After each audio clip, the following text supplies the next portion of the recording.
Welcome to Hey Listen, where we discuss faith, leadership, and the mission of the church.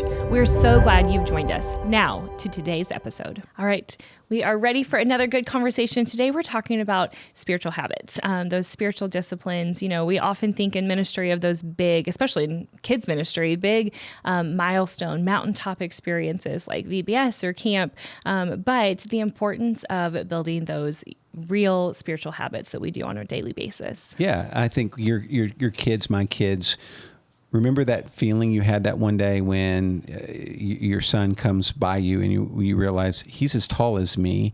Mm-hmm. How did that happen? Yes. I think a lot of our spiritual maturity happens in a way that it sort of surprises us, where one day we're shocked that God has brought us into this new realization, this deeper relationship. The relationship with Jesus is always there, but our ability to be aware of it. Yeah.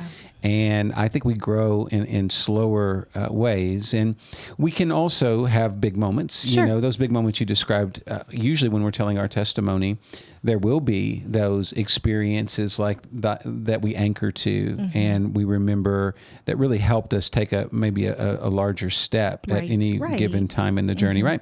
But the majority of your steps are unknown. For instance, I guess if you pull out your iPhone, it'll tell you how many steps you took today, right? And some days you look and you see like 10,000 steps.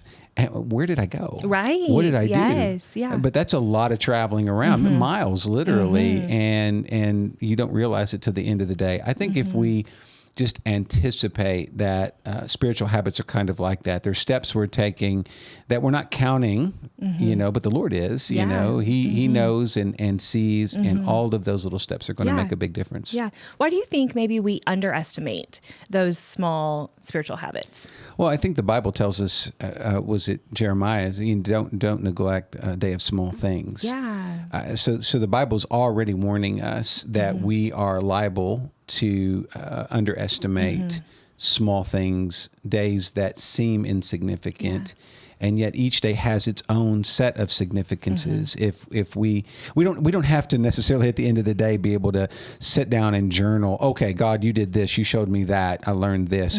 Maybe that would be good if we did do it. Journaling, by the way, is one of the spiritual disciplines. Yeah, but it would be probably too much for most of us to be able to do that. But I think that at some point, or at points in our lives, it is good maybe that we look at a year. I think that's when I was younger, I thought that New Year's resolutions were silly, but because it's just a matter of discipline. You either have discipline or you don't, right? You're either going to do it or you're not. But I do think that we need to find milestones like that so that we can kind of, how many steps did I take in 2025? You know, on January 1 of 2026, it would have been wise, I think, to say, okay, where was I a year ago compared to where I am now? That could be really good. That could be really devastating. Yeah. I mean, thinking about steps on my watch or whatever, you know, there's also weeks where I get to the end and I'm like, I did not move enough this week. But when you have something that shows you that, you know, so goal setting, but even just thinking about it in line of rhythms, you know, finding the rhythm of that. It's not this legalistic, you know, sit down for this many minutes every day and do these and check the boxes, but finding that rhythm where we're seeing that consistent time with the Lord, you know, in community, prayer, journaling, reading the Bible, all of those things, but finding that rhythm that we see that continual growth, that progress in our you know, walk with Jesus. I think that's huge. So I was thinking about our talk today, I sped read this morning 2 books, just went over real quick and looking at the highlights I had made years ago in them. And one of the books is Spiritual Disciplines for the Christian Life by Donald Whitney. And I had totally forgotten this, but the book begins by saying that the catalyst for spiritual growth, the first 2 he mentions are people and circumstances. Interesting. Okay. And then he goes into the spiritual disciplines, the actual things that we would think about when we're talking about spiritual habits, like Bible reading, prayer, worship, serving, those things, which hopefully we'll have enough time to talk about. We may take 2 times to talk about this, but I thought that was interesting that so much of our development is people centered. Yeah. And some of it is out of our control. A lot of the spiritual habits we develop have to do with the circumstances of life. Sure. How about being a mom? Oh yeah. Because My spiritual habits Right. have ebbed and flowed as we've gone through parenthood. And how many times in our conversations have we talked about seasons, right? Talking Yes. about seasons. So like if you're ministering to a mom with a 2-year-old, and she is the kind of woman that before children was spending an hour a day in prayer and in the Bible. Now she can't. The enemy's going to say to her, you're a loser. Right. You're a failure. You're a bad mom. You're a bad Christian. Yep. Instead, what we need to be saying to her is, no, this is a different season. Maybe you need to spend a little more time just, having coffee with Kayla or something like that, just so she can encourage you and count that towards the spiritual habit, the positive spiritual habit. But when we go, especially when we go from a season where we feel like spiritually we were doing a lot, whatever that means, to a season where we feel like we don't have as much time, I think that's one of the ways the enemy can pop us in the head and make us feel like we're not doing our job well. Back in the fall, I had an opportunity to speak at Kindred Moms, which, I'm always there, but I'm not always the speaker. But I did a whole talk on worshiping in those like mundane moments and using the moments that, sometimes can bring a little bit of frustration of, standing over dishes or laundry or those little things, but instead turning those into moments of worship and praise, praying for the family that you're washing the dishes or clothes and those little things, or just playing worship music while you're doing the tasks that have to be done. But I remember Aiden was probably my oldest. He was probably 2 months old. And I was in this mom's Bible or women's Bible study at our previous church. And one of the ladies was speaking to us young moms and said, don't expect for this to look perfect. Don't give beat yourself up over not having enough time to sit in it to look like it used to. And I was so thankful I heard that as a young mom, right in the, having a baby that didn't sleep and all of those things of you're just exhausted. But we all go through seasons like that. It's not just parenthood. And we're all in seasons that sometimes it's harder, but finding those rhythms, finding that balance, that we're just committed to continually growing. Well, I don't want to meddle here, but this is a really good opportunity for me to say, so many things in my life have been encouraging around the church, but one of the discouraging things that I've ran into from time to time is when a person gets through a season like that and says, I've paid my dues, I'm done. But you just shared, like, here's a woman who had gone through that and then realized that the next generation of mamas needed some help, needed grace and mercy, and invested time and energy in you. And that was a difference maker. That was a one of those memorable moments. Like we were talking about, there's all these things that happen that we don't necessarily remember, but there's a few things like that. So I would say for men and women, remember your opportunity to really make a big difference is often on the other side of your busy season. And that next generation really needs that. Yeah. And it's so heartbreaking for me to hear someone say, or they'll say, I'm done and nobody did that for me. And I'm thinking, okay, so what you're saying is you want to pass on your bitterness. Right. Like all you're saying is I was mistreated. Now I'm going to mistreat someone else. What justification? Right. Like when people say that, I don't even think I hope they're not thinking that through, because if they are, they're evil. Right. Like that's evil. Yeah. And I'm not making this up. Like I have literally had those conversations. I've had men and women who just were like, I'm done, and I don't, I'm just taking a break now. And I want to challenge people that when you come through a busy season, we need rest and Sabbath, but that doesn't mean we check out for the rest of our lives. That experience should have taught you something that will be helpful to the next generation. Absolutely. So I think spiritual habits, that's where the people part of this equation that Whitney was talking about really comes in, where where we can develop better spiritual habits when we learn from those who have gone through those seasons before us and have learned which paths are dead ends. Yeah. There's a lot of them, just a lot of dead ends out there. And for anyone listening that feels like, they have capacity pouring into someone, seek them out.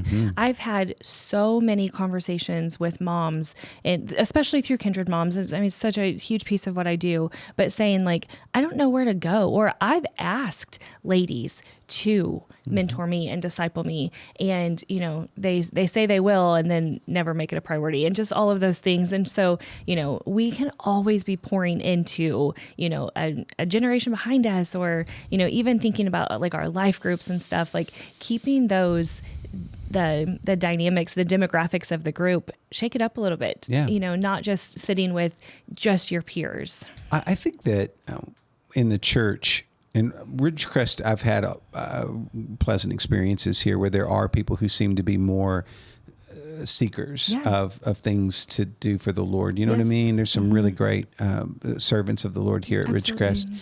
And at other churches I've pastored, it was true too. But, there needs to be an inherent curiosity that we have, like where are those individuals that could help me or that I could help? Yeah. And when we don't have that kind of curiosity, I think it's laziness. I think it's maybe we're just beat down and worn out. I don't know. But if we're not looking for people to encourage, or if we're discouraged and we're not looking for encouragers, I think that's a laziness. That's a spiritual laziness that we need to just address. We need to be honest that we're maybe allowing the stress and strain of life to get us down a little bit too far. And just waiting for someone else to reach out. You know, it's like this like dating situation, but like putting yourself out there. And we've talked about that. I'm specifically thinking of one mom I've had this conversation with many times, who she's reached out to ladies that have said, yeah, I'll come alongside you. But she was like, you feel like you're, being rejected, a little broken up with there. But if you see that in your life, like put yourself out there, find someone who can pour into you. I had a great conversation with a guy yesterday he and his wife have been coming for a while, and he wanted to talk with me about something. And he said, it took a lot of courage for me to just come up to you and ask for an appointment. I was afraid you would say that you were too busy. And it would have just kind of crushed me. And I just thought, oh my gosh. I know. But praise the Lord, he did that because, and just so you know, anybody that comes up on any given Sunday and says, I'd like to talk with you, we will bend over backwards to try to meet with you. There's no waiting list. There's no, that's a lower priority. When people take the time to come and ask. Absolutely. And many times they'll come to me and they'll say something, they'll have a request that I know doesn't fit like my expertise or where I'm good or where I'm growing. Help them resource those things. Here on our staff, there's always going to be somebody. It breaks my heart to hear someone, I'll find out about something later and they're like, well, you were busy. I didn't want to bother you. No, I am never too busy to care for people. And if I am, call me out. And we do, here in Springfield, there's a lot of great churches. So we kind of lament the fact that people tend to go around and things of that nature. And one of the things I've heard people say is, well, Jeremy, we just didn't stay at Ridgecrest because we just didn't feel like people reached out to us. But then when if I get the chance to ask how much they were actually trying to reach out, like this people equation is a two-way street. And I think that sometimes people come to church with a almost purely consumeristic perspective that what's the church going to do for me? But that's never been the church. The church is a body. Bodies are parts that are separate yet connected, and they function in two ways. Like the hand is an important feature, but what good is it without the arm? Right. And when a person doesn't do their part, maybe the hand is no good. If the arm isn't active. Right. And so we really want people to realize that so much of our spiritual experiences in church, but really just our spiritual growth is dependent on us having the boldness to approach those individuals that may have something going that we don't. We see something in them that we want to learn what they're doing. They seem to have. I think in parenting, it's true. Every once in a while, you'll come across a parent that just seems to have some wisdom, and it no shame. Like you're just like, okay, that mom seems to have some things together Absolutely. that I don't, or that dad is leading well Yes. as a spiritual leader in his home. I think some people are intimidated by that. Like they feel ashamed. So the shame keeps them from the conversation. Sure. Yeah. I would say if you're seeing that, one, by going to the person and saying something to them, you're encouraging them. Yes. Yes. Because they may not feel that way. And the second thing is that if you don't go and talk with them, you may be missing a huge blessing that could change everything for your children. Right. Right. Now, just think about that. If your pride is keeping you from that conversation and keeping your child You see from, someone doing something well. my goodness, you are hurting your own child. Yeah. Like in the sense that they could have a more healthy spiritual environment. Now, when I say hurting your own child, that's a bad choice of language there. But what I mean is like, as a parent, I'll tell you, Kayla, my mind is overactive. You know this. And like, I would sometimes think about, okay, I could do this, but I don't really want to do this because that's hard work. But then I would think, but if I don't fix this issue, this could cause my kids to maybe physically get hurt. Let's say like something at the house that was a sharp edge. And I could say, I'll do that later. Or I would say, man, if I don't take care of that, Yes. how am I going to feel down the road if Zach gets hurt? So I always thought when the Lord would bring those things to my mind, I needed to deal with it. I would say the same is true here. If the Lord reveals a weakness to you and you see someone that you think could help and you refuse to do that because you're too proud to talk to them, just think about the consequences for your kids. Absolutely. And let that be your motivation. Like, am I going to really allow my pride to keep my kids from being more spiritually healthy? Sure. Don't do that. Right. It's and a bad choice. Even beyond parenting, but just, if you're one that is trying to find a good rhythm of being in the Word or your prayer life and you see someone doing that, ask. I mean, the Bible is studied different by every single person. And so what works for one person, but ask people in your small group, what are you guys doing? What are you reading right now? What kind of journal? Are you here journaling? Are you doing a Bible study? But find out what other people are doing when you see growth in other people. Right. Word of warning here though.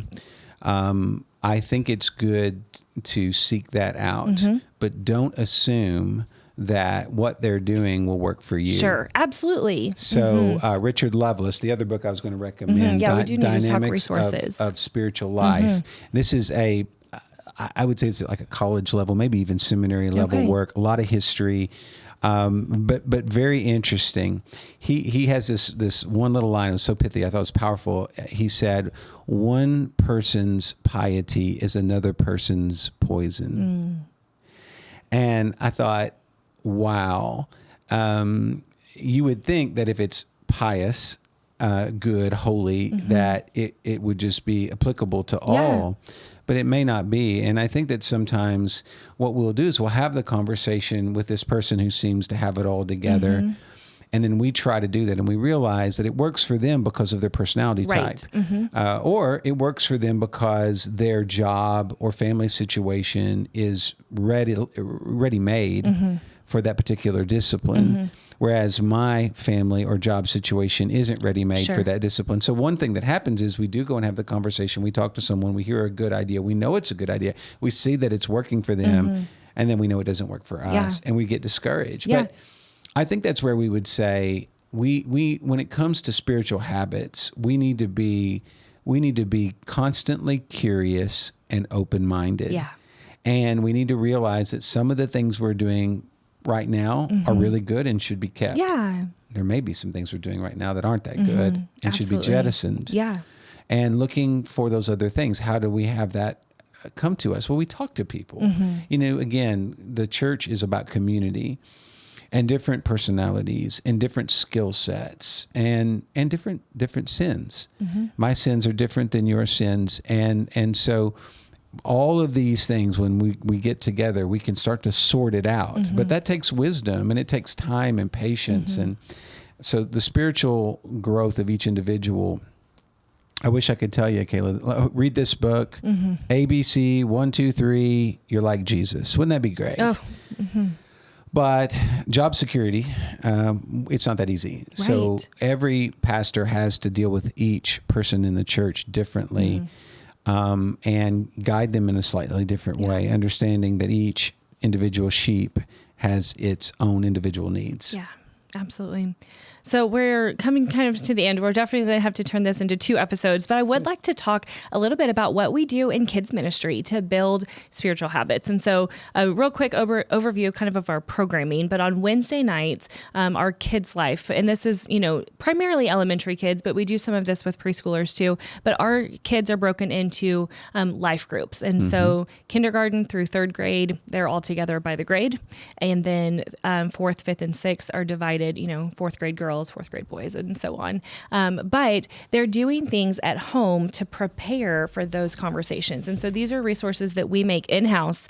But some of the things that are in them is scripture memory. We have a different spiritual discipline that we're focusing on each month. So Bible study, prayer, worship, generosity, journaling, all of those things. They're learning a month at a time. But then we also take the Sunday morning small group lesson that we use, and there's 3 days of kind of diving deeper into what that lesson is. And so we have them for, older elementary, younger elementary. Hold those up. They're so colorful. It's something different with you. Yeah. Yeah, right. Yeah, right? This is such a stretch for me. It really is. How cool. But the babies and toddlers, and then even the younger elementary, those are meant to be done as a family, building those habits as a family. They're going to need that guidance, reading and helping them write and stuff. But once they're in 3rd grade, we're kind of making some assumptions. Most 3rd through 6th graders can do this on their own, and they're building those spiritual habits. It's 4 days of like work, and then 1 day is called a parent talk. And so they're having conversations with their family. But these are not complicated, but they're important. And, there's not a lot of like right or wrong answers in here. It's more like thought provoking or looking up, what part of the Bible is this in? Or, who's the author of this book? There's a page on that every single week. But it's more about just building those spiritual habits, because they're going to find that rhythm now. If they're in the habit of that, then as they get to student ministry, they've already got that built, that they can, maybe they're finding their resources on their own. And as they, get married and they're doing that as a couple, and then, parenting their own kids, but finding those small things and building that habit. Nothing makes me happier than when I walk out to my living room and I see my kids doing their quiet time on their own, because it's just a part of their rhythm. Now, we don't do it every day. There are weeks where we are so far behind. We are not perfect. We're not perfect. This is bringing back memories I haven't had. I haven't thought about these things for a long time. So I think, let me preface this conversation with the role of the parent when it comes to spiritual habits is accountability. Yes. And we need to find a way, whatever works in our context, to like on a once a week basis, to check on our kids, and they know and we know. Yes. We're going to talk about this. So my mom and dad, I think it was Pilgrim's Progress, Pilgrim's Progress, and then reading in the Bible. They my allowance was basically geared toward making sure my room wasn't a disaster. But the main thing was reading in the scripture. That was the main thing. And then I remember for a season, it was Pilgrim's Progress, which some think is one of the most important works of literature in the English language. And it really is a powerful work. And they have kids versions of that too. So we've talked about it. It's just wonderful. But anyway, I can remember that my mom and dad would hold me accountable, and they held me accountable with an allowance. It was like $1. Yeah. So it was not a lot of money. But little Jeremy, being who he was, didn't always read what he was supposed to. I would read a portion of it, and then I would bargain for, 50 cents on the dollar. I can remember that. I can remember trying to get a few quarters, because in those days I could go, for like 35 cents, I could get a pack of baseball cards. And I was like, I know I was supposed to read 10 verses. I only read 3. Can I get 35 cents? Because if I have 35 cents, I can get a pack of baseball cards, and life is good. That's amazing. So I was a wicked child in that regard. But I do think it's important that when we talk about spiritual habits, we need to understand how hard, an adult knows how hard it is to develop those. And the heart of a child being what it is even harder, I think. Yeah. And so it's our job as parents to find creative ways to keep those kids in the Word, even if they're not really excited about it. Yes. The Word of God is living and breathing, and it does things we're hiding the word in our hearts that we might not sin against God. And that is, it's not like medicine in a negative sense, but it's like preventative, Yeah. Staying hydrated, things like that we would think biologically. I think that's kind of what we're doing spiritually. Absolutely. Absolutely. I also brought a couple of things that I have used, and I think these are great. Sorry, Colby. I think these are also great for someone who's saying, I just don't even know where to start, or I really struggle with this. And so these are both from Daily Grace. One is Fix Your Focus. This was a gift we actually gave to all of Kindred Moms a couple years ago, but it's just a once a week kind of, there's a journal prompt, there's a prayer prompt, a scripture meditation, a gratitude, but then a couple of things like a spiritual growth you're going to work on this week. But so that it's a great, when I don't know where else to start, this has some good resources. But I know a lot of people also struggle with prayer. I struggle with prayer, and I have Vision of Valley? Valley of Vision. There we go. So that may be a harder spot to start. Yeah, yeah. I enjoy reading those, but this is called Prayers for Your Day. And it really is for women, but it just has, prayers for your morning, for work, for Bible study, for this season, for my marriage, for my children. And it just has some written out prayers that, I don't want us to get stuck in this, but sometimes I need some extra words. I need maybe even some encouragement or inspiration for my own prayer life. So this is a good resource. I think those are great. And what we hand out, our literature here, you've talked about some resources. A daily devotional is, I think, one of the most important things. Oswald Chambers, his classic work, a lot of people start there. Valley of Vision, you mentioned that, and we can talk about that more maybe next week, but Valley of Vision is a collection of old prayers. Right. And some of them are really good, and some of them are, hard. The language is tough. Right. It's old. But I think that when we're trying to learn how to pray, it's good to read good examples of prayer. I agree. And Valley of Vision may be the best there is. But I would also say this, and we'll wrap it up here. When we're talking about spiritual habits, there are just some giants in Christian history that have clearly so much to speak to us in that regard. There's the Spurgeons and the Lewises and others.